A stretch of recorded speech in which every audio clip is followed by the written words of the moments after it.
Mic, as is always an issue for me, for that, which I apologize. Yes, we do. Amazing news. All right, and we're going to do the damn thing with the share on the Facebook. And then we'll get going. Da, da, da. Okay.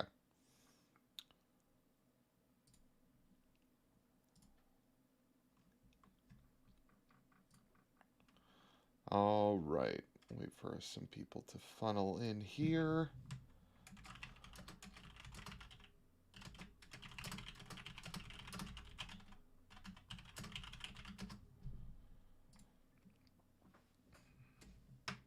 How's everybody doing today? If you're watching this video later on YouTube, feel free to fast forward maybe about like 30 to 45 seconds. Oftentimes what I do with the live stream is I try to let people like sort of roll in, you know, build that audience, and then we sort of start the show. So if you're watching this at a later date than March 13 on YouTube, or maybe a Twitch VOD or a Facebook VOD or something like that, it's always important to just like fast forward that first little chunk where it's like that awkward stage where we're getting some folks in and I'm not talking to myself, you know what I mean? So thank you guys, by the way, for clicking on the video.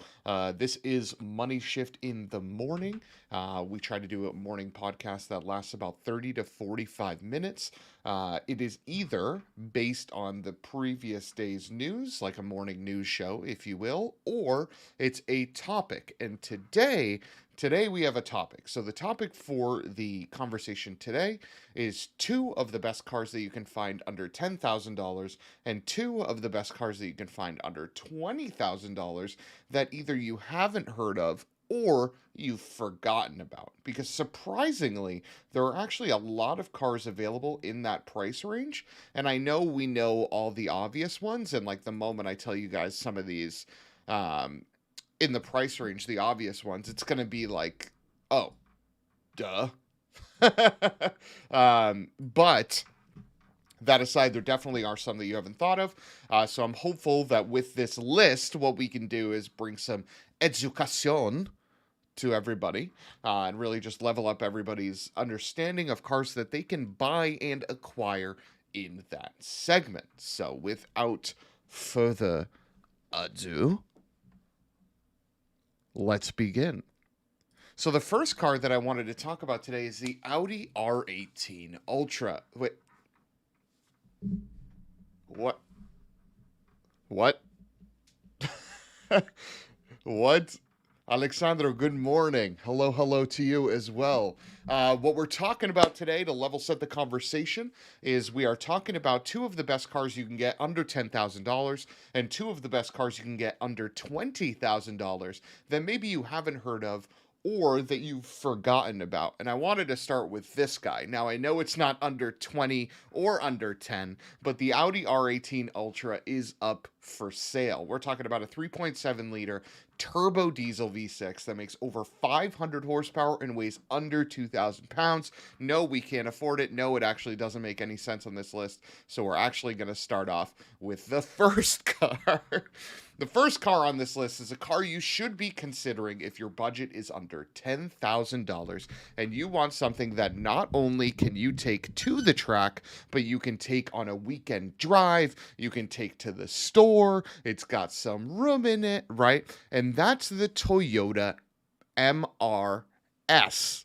Remember, for this generation, it wasn't called MR2, it was called MRS, okay? This is a two-seat mid-engine soft top. You can get a hard top, but that's a lot harder to find for these cars, pun intended. What's powering this is a Celica GT engine. Now, that GT engine is a 1.8 liter twin cam 16 valve 4-cylinder. It makes 138 horsepower at 6,400 RPM and 4,400 horsepower 125 torque at 4,400 RPM.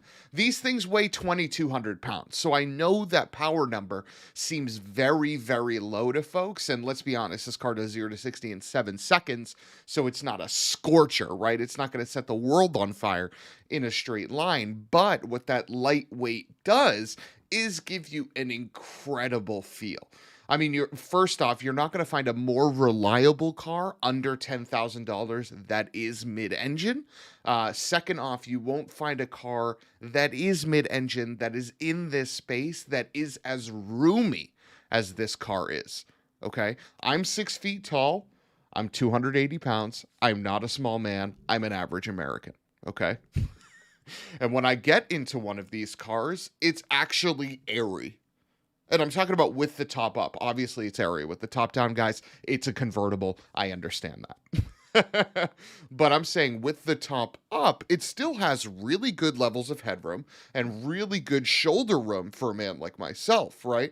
This is a really good car for anybody, whether you're a smaller individual or a slightly bigger individual like myself. It's just a really fun experience to drive. You're experiencing mid-engine, lightweight, momentum cars that not only take minimal to zero consumables over the course of 1, 2, 3 track days, but they look good while doing it. It's a good looking machine, you know?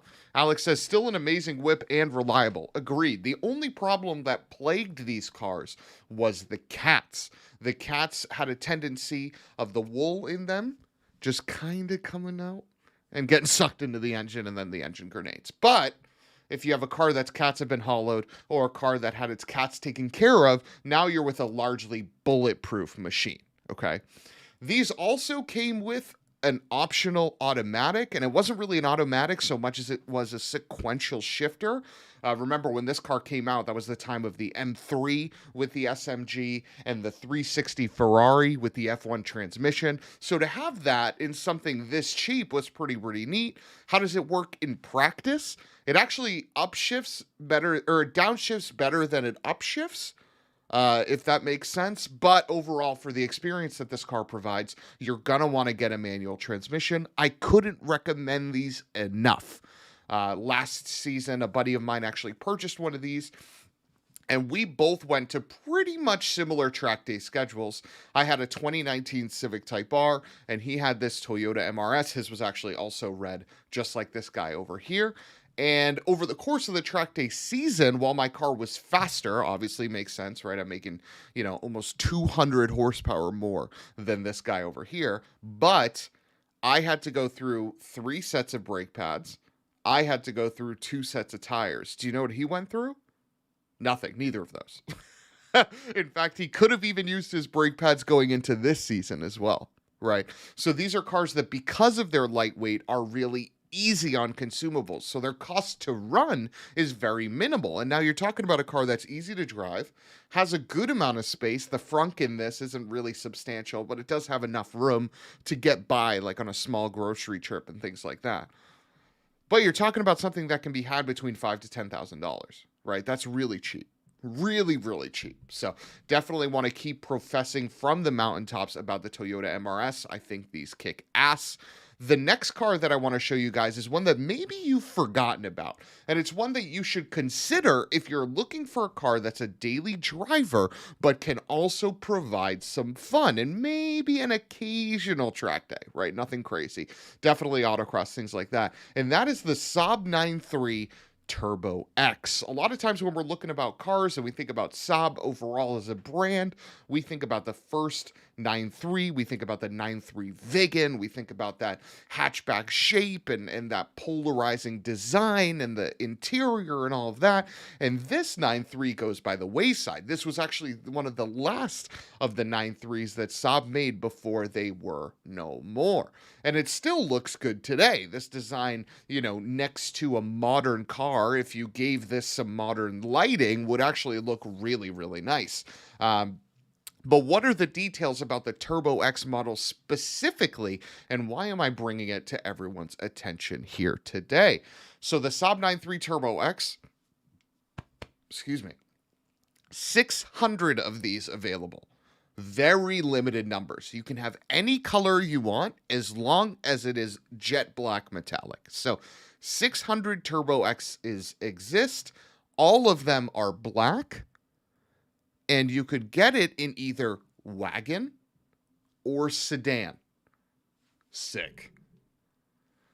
Power to the Turbo X is from a 2.8 liter turbo V6, which was borrowed from the Aero model, but they raised the boost here slightly. Okay, we're talking about 280 horsepower, 295 pound-feet of torque. This was lowered a half inch, given bigger brake rotors front and rear, and a lot of chassis stiffening when compared to the Aero model. Think of this truly as like an M3-ish competitor, or excuse me, more like an S4 competitor of that time, right?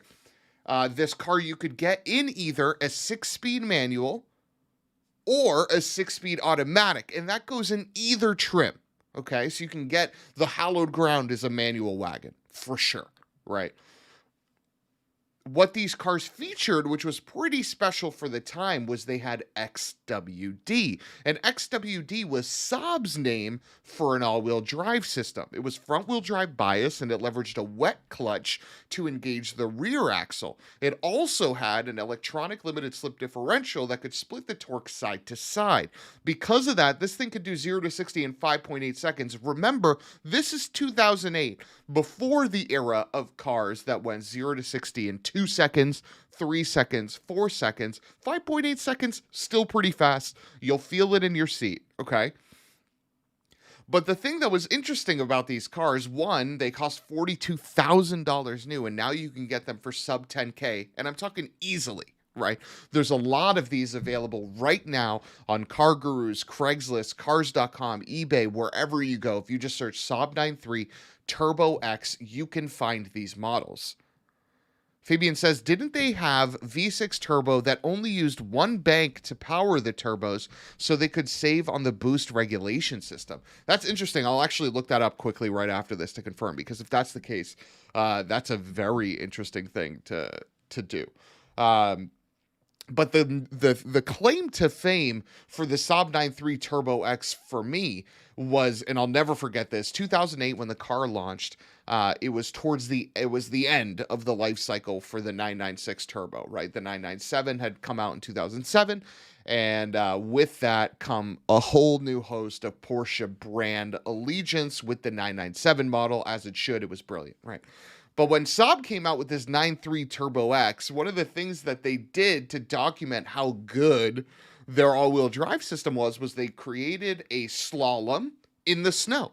And they brought out a host of machines, right? We're talking 911 turbos, we're talking this car, other all-wheel drive machines, and they put them all to the test. And what they found out was, in that unique edge case, the Saab 93 Turbo X was able to perform the best in a snowy slalom.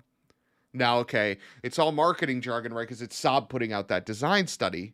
But something that I think is beyond interesting about this car is that it is all-wheel drive. It has nearly 300 horsepower from a 2.8 liter Turbo 6 that is immensely moddable. You can mod these things to the moon, okay? You got, again, all-wheel drive standard. It's very unique. If you're going to any Cars and Coffee, any car event, anything like that, you're likely going to be the only Turbo X there, especially if you're talking a wagon, right? And these are actually fun to drive. I think it was like 2013 or so that I actually test drove one of these myself. And it gives you that like planted feeling that you're looking for. And they feel relatively screwed together well.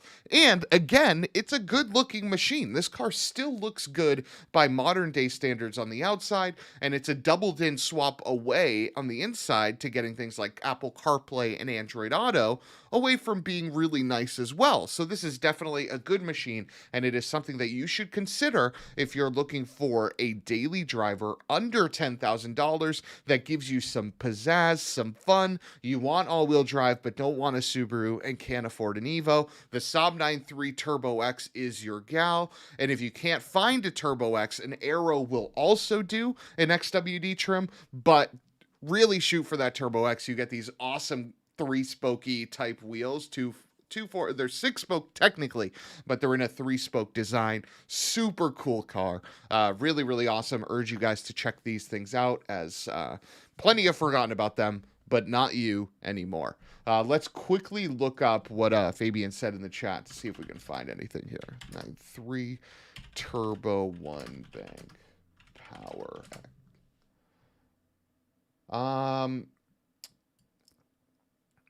Okay, I think I got it. Inlet tracks. Okay.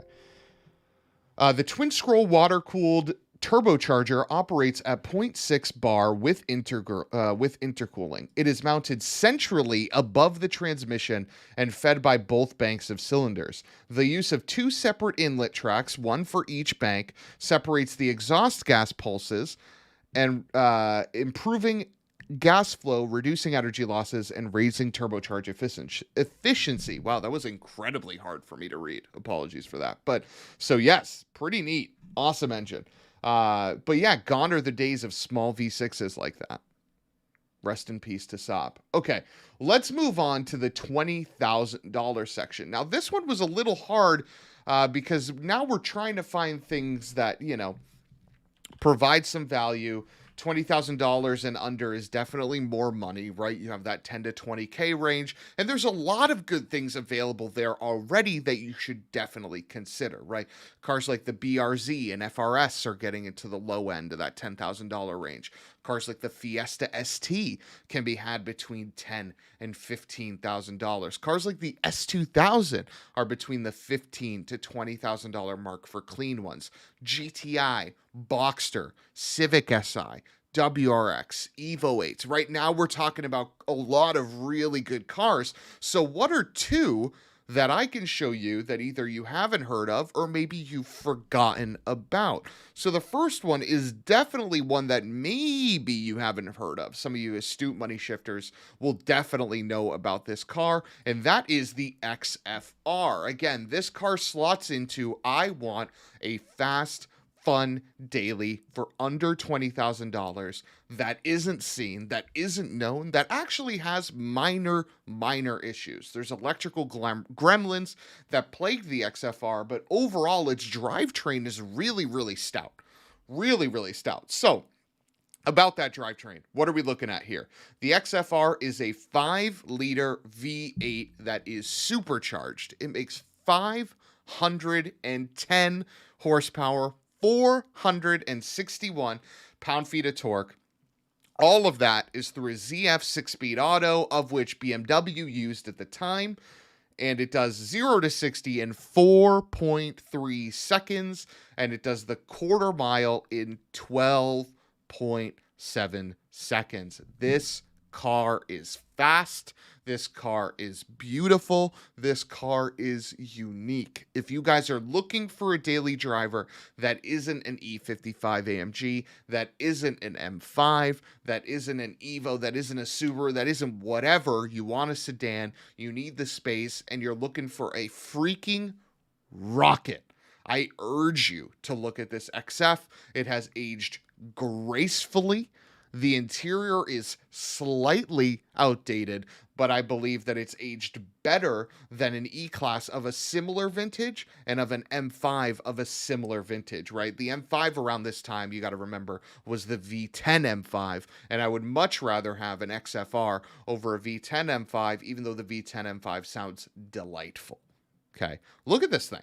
It's a really good-looking car. It's got plenty of space, and I've actually found these things local to me for 12 to 13 grand. So now you're talking about 2003 E55 AMG money.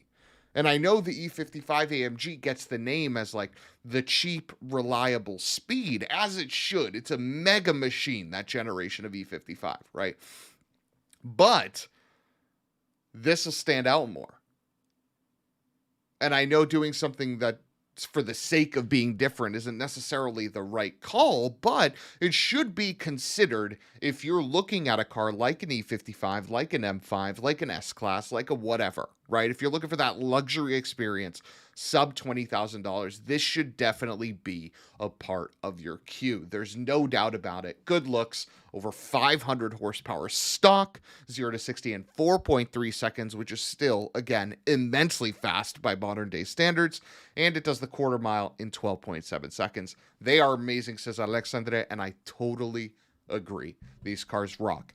So for the last car that's going to close out, and a way better transmission than the Merc. Yeah, of the same year, right? Because, well, no, not of the same year. Because you got to remember, the Mercedes E55 AMG that you're going to be getting for a similar price to a 2008 above XFR is a 2003 to 2004 E-Class that was leveraging a 5-speed automatic transmission that if you want to update it, you got to use parts from a Chrysler 300C or a Dodge Charger, right?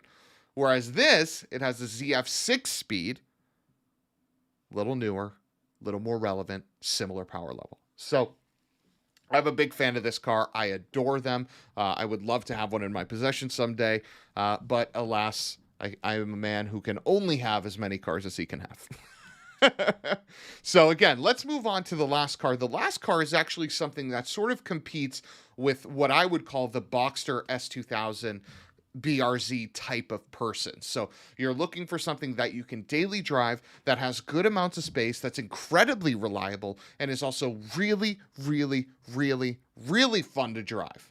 So what is that car, and why am I not showing you the top version of it? Well, I'm doing this by design. This is the BMW Z4 Coupe with the 3.0 SI engine.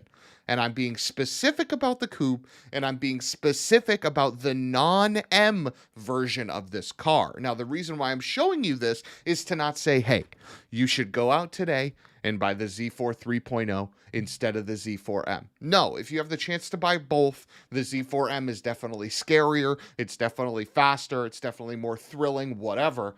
But this car, because it's overlooked and overshadowed by the M, tends to skirt under and sold for really, really cheap. Some of these pictures actually, in fact, this one right here, is from a Bring a Trailer auction, and we all know how crazy Bring a Trailer get, this car right here, and it sold for $13,000. $13,600, I believe, was the final strike price.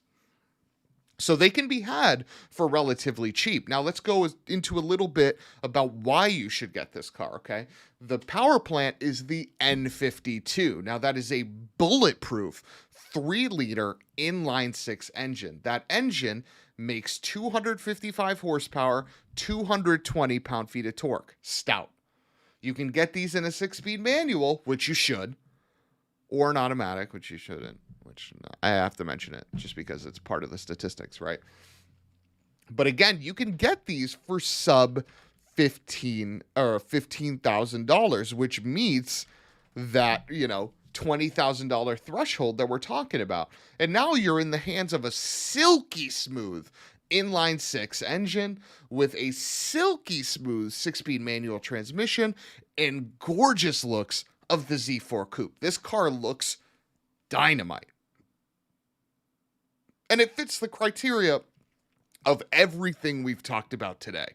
If you go to a Cars and Coffee, if you go to an autocross, if you go to a track day, I can assure you, if you're in any of the cars that we talked about today, short of maybe the MR2, as people are starting to pick that up and learn about it more, you'll likely be the only one there.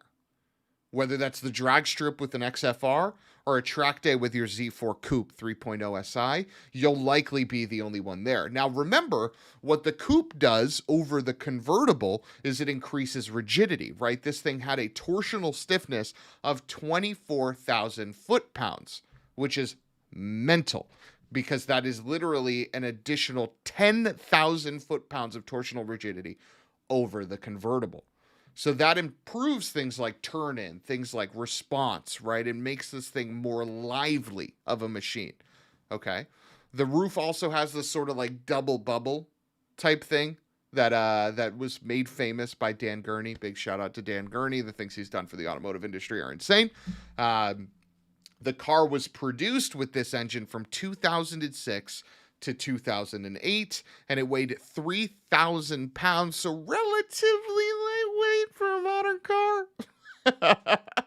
But I think it does something that's really, really awesome, and it's hard to find in the sub $20,000 range, right? It combines luxury with fun to drive and good reliability. The N52 is naturally aspirated. The N52 is also found in the 330i and all the 30s across the range, right? That's why they call this 3.0. It's a 3.0 liter inline 6 of that vintage, right? So parts will be plentiful. You can get this in a 6-speed manual. It weighs 3,000 pounds. It does 0 to 60 in 6 seconds. It's still relatively fast. And it's a design that will look good for a long time, and right now is underappreciated. So your time to get this is right Now, I'm talking about multiple examples of the Z4 3.0, as I was doing research for this episode, were found under $15,000. And I know you're getting into Boxster territory and S2000 territory and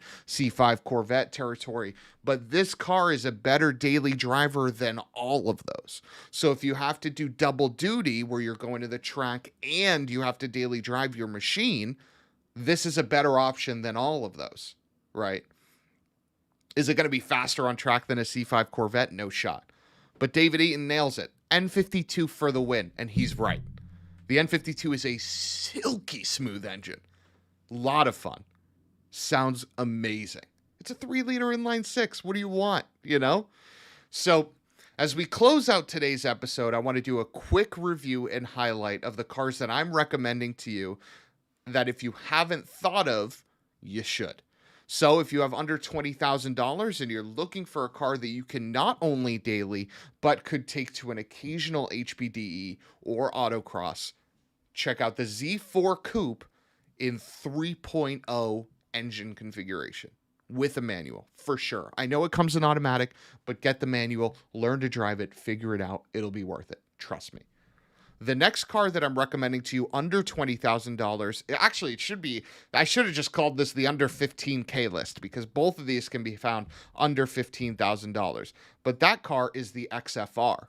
Now you're talking about a 5.0 liter supercharged V8 with over 500 horsepower, over 400 pound-feet of torque that is largely reliable short of some small electrical gremlins, which plagued all those luxury cars from this timeline. The E-Class has its wiring harness. The M5 has its entire existence, right?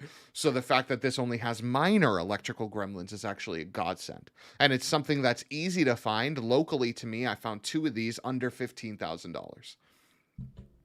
The next car is the first of our under $10,000 recommendation. That is the Toyota MRS. This is a 140 horsepower, 125 torque mid-engine coupe that you could get for under $10,000. This is the car that pushed Mazda to create a Mazda Speed Miata because it had a better power-to-weight ratio than an NB Miata.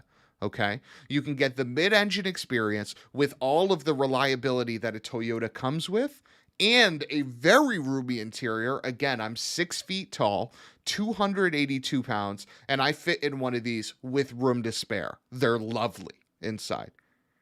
And they should definitely be considered if you're looking for a weekend or dedicated track machine. Consider one of these against a Miata, right? 100%. 100%. It holds the same weight in my hand as a Miata. Its consumables are dirt cheap. It's mid-engine. It's incredibly light. We're talking 2,200 pounds here, guys. 2,200 pounds. Okay. And then the last car is a recommendation for a daily driver that you want to have fun with, but you don't want to own a Subaru. Okay, and that car is the 9.3 Turbo X. This is a 2.8 liter turbo V6 from the Aero model, makes 280 horsepower, 295 pound-feet of torque, and you could get this in a wagon or a sedan. They're all black. They all have that 6-spoke wheel design. Those are the 2 easy ways to spot a Turbo X, among other things. And then how they're more special than the Aero is they have they're lowered, bigger brakes front and rear, and a lot more chassis bracing and more boost. You can get these things even in some cases, if you want an automatic, you don't want a manual, for under $5,000. And again, they only made 600 of these, so your chances of running into another one are very slim. And if you can find a manual wagon, that's probably going to be worth some money in 10 years. Like, I wouldn't be surprised if a manual wagon Turbo X is pushing 20, 30 grand in 5 to 10 years. As people slowly start to lose analog cars like that are available with an all-wheel drive and a standard transmission that are still cheap, and because they were 40,000 plus new, were maintained relatively well, they're going to be sought after for sure. Fabian brings up another one, the 135, great machine. And again, these aren't all the cars. There's so many cars we could recommend, and maybe future episodes will be dedicated entirely to one subset, right? If you're looking for a $10,000 car that you can take everyday driving and to the track, this is what you can get. We can do an episode like that in the future. But right now, I just wanted to show you guys cars that you could get under $10,000 that you should consider if you haven't already, and cars you can get under $15,000 that you should consider if you haven't already. Which would I pick from every category, says Alexandra? Great question. If I had to pick both, and this is what filled up my driveway, and let's say I could find any edition of each colorway I'm talking about, I would probably get a wagon manual Turbo X with a Z4 coupe in stick that's white. Because now I have a car in the Z4 that is an immensely fun weekend machine that I can take to the track, that I can put wheels on, put brakes on, put suspension on, put new seats in, etc. But then I have a daily driver in the 9.3 Turbo X wagon that's still a 6-speed, that's fun to drive. That would be my driveway out of these 4 cars. What would you guys pick? Alexandra says he would go the MR2 and the Jag. That was my best Clarkson impression. F's in the chat for my Clark impression. But yeah, thank you guys for joining today. Today was a lot of fun. Money Shift in the morning. We do not do Sundays, so we're taking Sundays off. But you can find me in the mornings around 7:30 to 8 a.m. Eastern time. And then Tuesday nights, we do not do a morning stream. We do a night stream. So that is 7:30 p.m., not a.m. Eastern. Okay. Fabian says he would go for an E500 or the Saab. I'll take that. I'll take the Saab being included in that recommendation. Have a great day. See you guys on Monday. Indeed. We will catch you guys next time around. Thank you for tuning in. Appreciate the likes. If you enjoyed the show today, don't forget to follow Money Shift. We are on Facebook. We are on YouTube, and we are also on Twitch. And if you could like and share it with a friend of yours, I would greatly appreciate it. So let's grow this channel. We can definitely do it together. Thank you guys for stopping in, and I'll